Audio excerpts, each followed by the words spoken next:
Ngayong malapit na ang Pasko, mas pinaghigpit pa ng DTI o ng Department of Trade and Industry ang kampanya nito kontra sa mga hindi lisensyadong kumpanyang nagdadala ng balikbayan boxes sa Pilipinas. Naglabas din ang ahensya ng abiso sa publiko tungkol sa mga dapat tandaan kapag magpapadala ng mga gamit o package. May report si Lay Alves.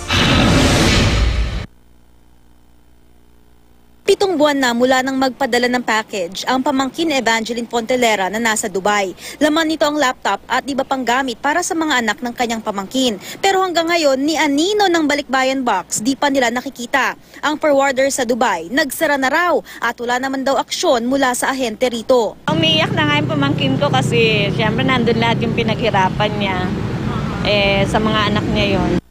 Ang Philippine Shippers Bureau ng Department of Trade and Industry ang nagpoproseso ng mga reklamo ng gaya ng kay Evangeline.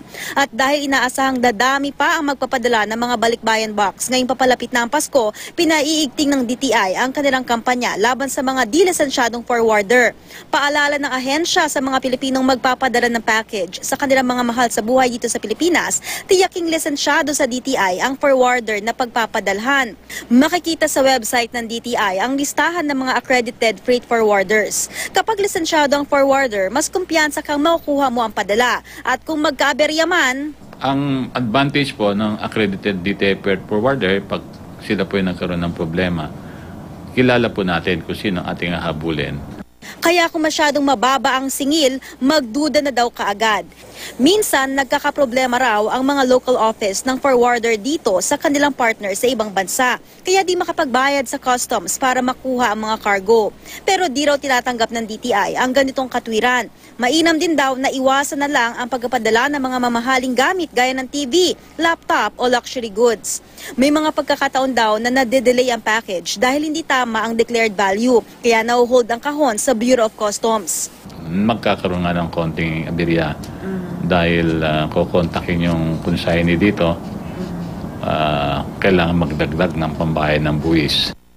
Tandaan ding bawal ang pagpapadala ng patalim, baril, bala at flammable materials. Kasama pa sa paalala ng DTI, ideklara lahat ng laman ng package. Magtago ng kopya ng listahan.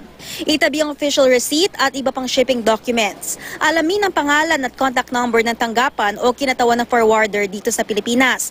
I-monitor ang status ng cargo. At kapag umabot na ng 2 buwan at di pa rin nakukuha ang package o di naman kaya ay may nawawala sa laman nito, maghain na ng reklamo sa DTI Philippine Shippers Bureau. Lay Alves, GMA News.